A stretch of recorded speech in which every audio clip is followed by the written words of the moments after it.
गेली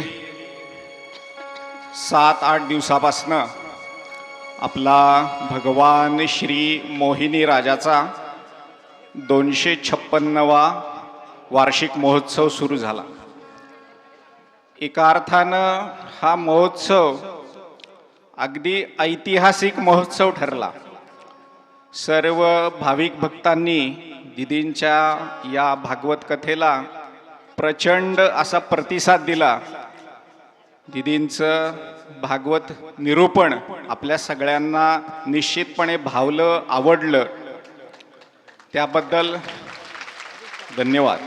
श्री मोहिनीराज देवस्थान संस्थानच्या वतीनं सौ अंजलीताई अभयशेठ गुगळे यांना मी विनंती करतो की त्यांनी दीदींचा सत्कार सन्मान करावा। हा सर्व नेवासकरांच्या वतीनं सन्मान आहे, त्यामुळं या सन्मान करत असताना आपल्याला ही कथा जेवढी आवडली तेवढ्या जोरात टाळ्या आपण वाजवायच्या।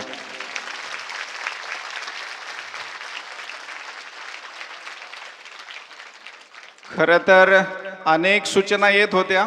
आम्हाला दीदीजींचं हे सगळं सांगणं खूप आवडतंय, आम्हाला वारंवार ऐकावंसं वाटतंय।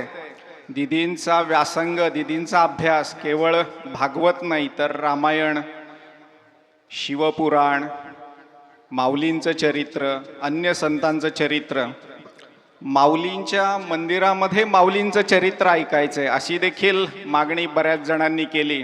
आपण माऊलींच्या चरणी प्रार्थना करूया की लवकरच आपल्याला दीदींच्या या रसाळ वाणीतून माऊलींचं चरित्र माऊलींच्या मंदिरामध्ये ऐकायला मिळेल।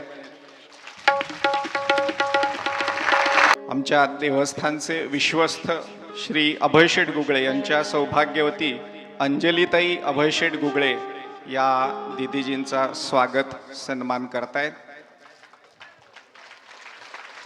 दीदींनी एक विनंती केली होती की फोटो कृपया देऊ नका, परंतु कालच्या चिंतनामध्ये 2 सामाजिक संदेश दीदींनी दिले।